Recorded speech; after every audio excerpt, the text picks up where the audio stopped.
You're always pushing yourself to your limits. That's the mental aspect of the game that I love. I feel like I can do anything.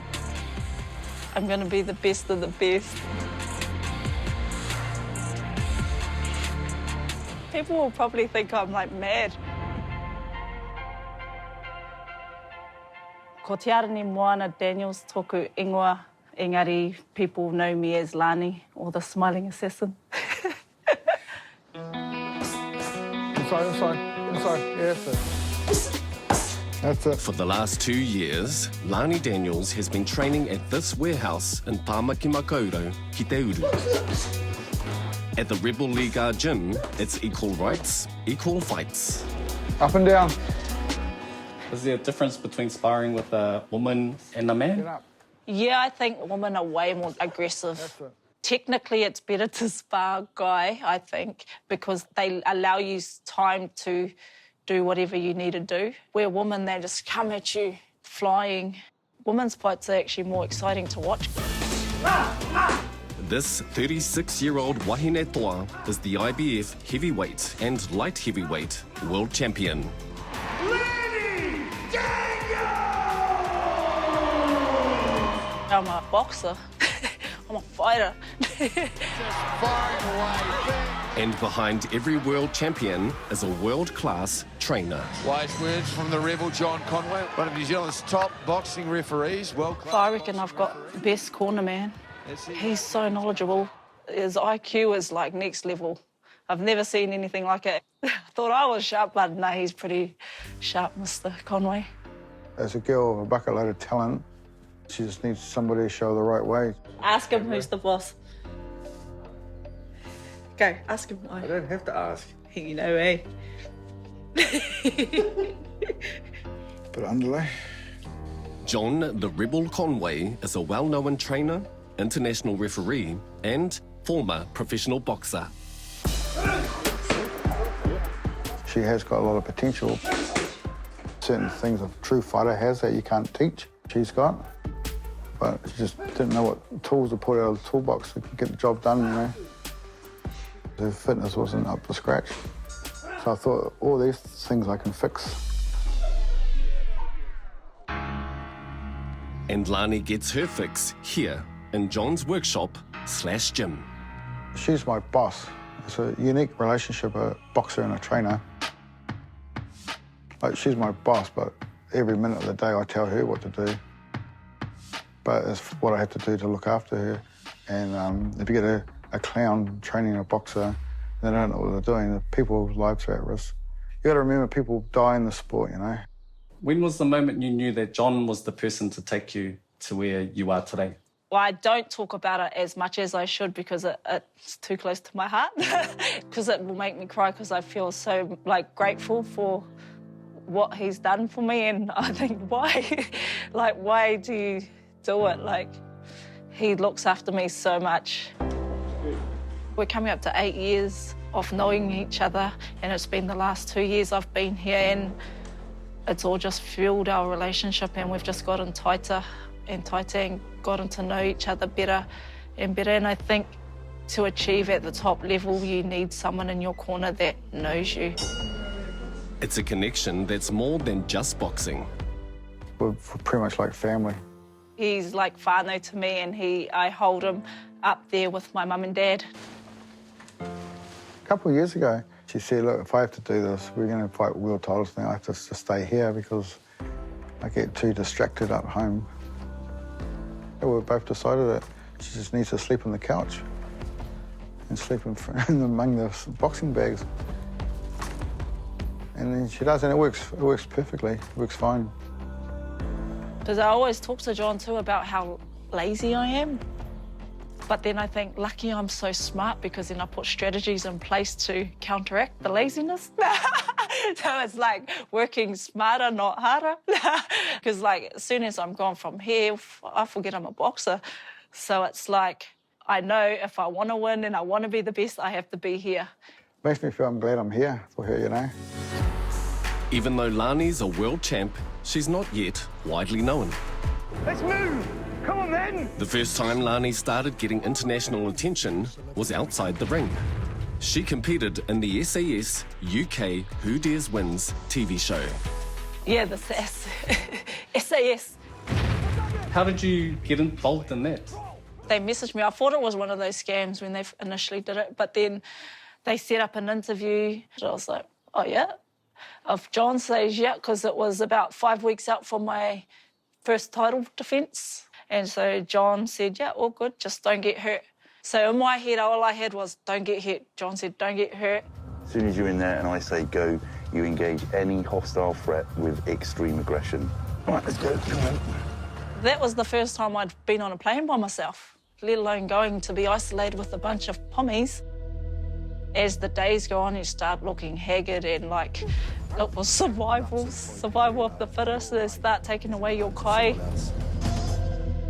The TV show actually doesn't do it justice, I think. Like, it was way harder than what it looked like. Because it's 24/7. You're on edge the whole time. There's no rest, so during the night, they'll randomly come in and, like, raid us and tell us, get up, get up, get up. We had chores that we had to do. Everyone started getting angry at each other for making noise because you couldn't sleep. It was one of the best experiences of my life, I would say. Like, it was pretty cool. It's only 8 days, but that felt way longer than that. And you won. Yeah, I finished. It was pretty hard. What did you win? Pride. Self-pride. Bragging rights. That's what I won. You get paid to go on the show, but you don't win anything. How do you make money as a professional boxer? Well, we get paid for fights, but at the moment, if we're a business, we're in the red.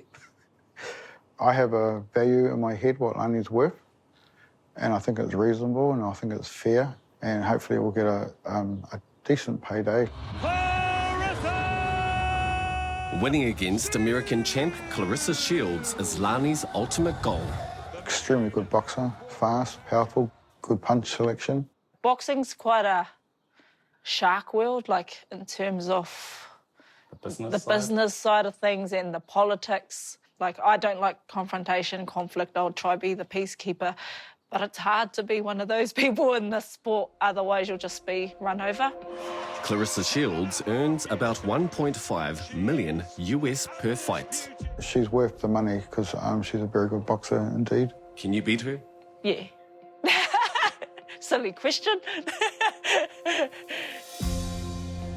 If I stay true to the kaupapa, because I'm still human, but as long as I'm here, John's here, it helps me. It's preparing me to beat them. The fighting spirit in you, where does that come from? Pipiwai? They feed them pretty tough up there.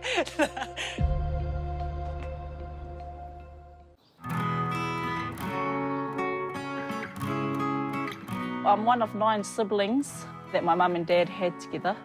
But we also had our older cousin, Rangihoiata, who was brought up with us as well.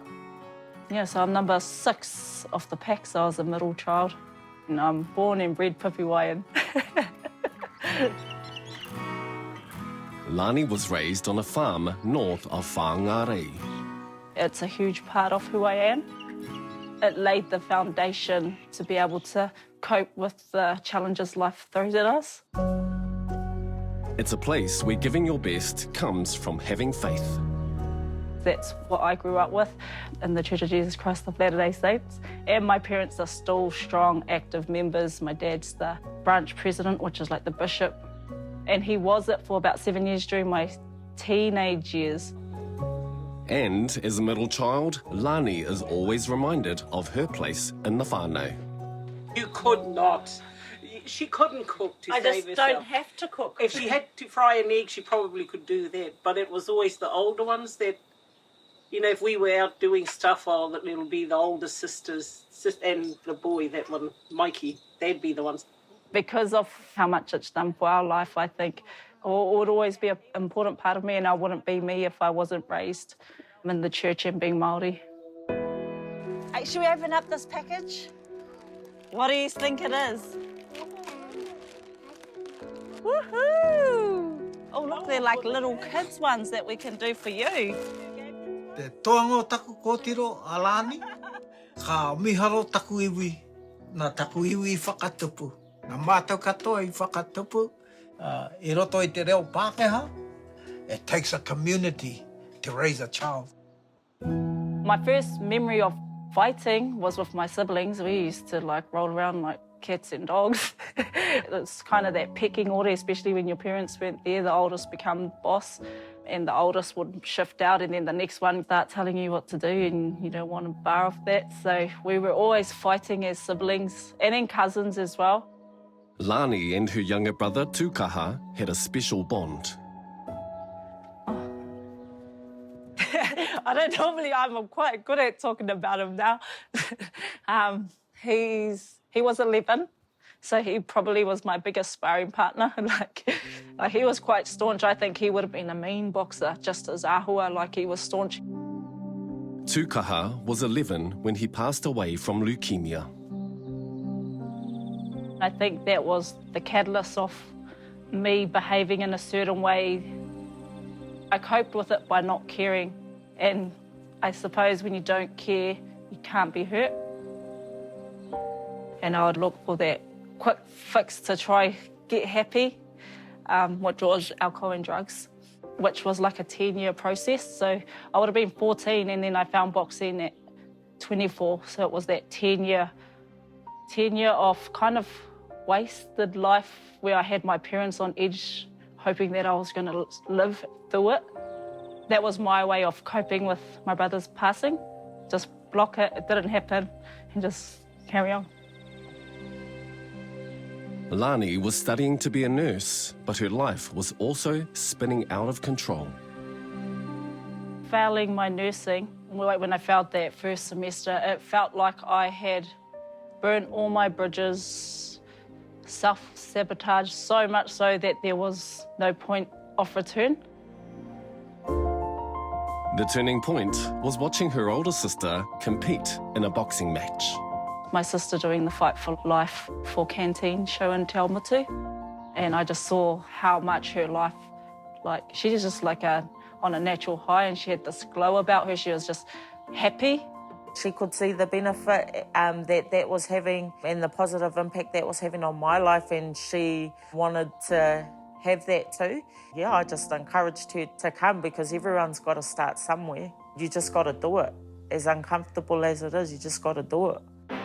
Lani and her whānau carry on Tūkaha's memory by running a boxing gym for Pipiwai youth. 1, 1, 2, roll, roll. Okay, hands are on your face unless they're punching, and if they're not, I'm gonna whack you with that noodle. And maybe just go in a little bit closer to the bag so it doesn't feel like you're reaching, yeah. Yeah. So we've named our gym after my brother Tūkaha, which is pretty cool, I reckon, because of the name and the meaning, like to stand strong, and it just aligns so well with boxing. You get better with just practicing, practicing, practicing, so just keep going. Practicing.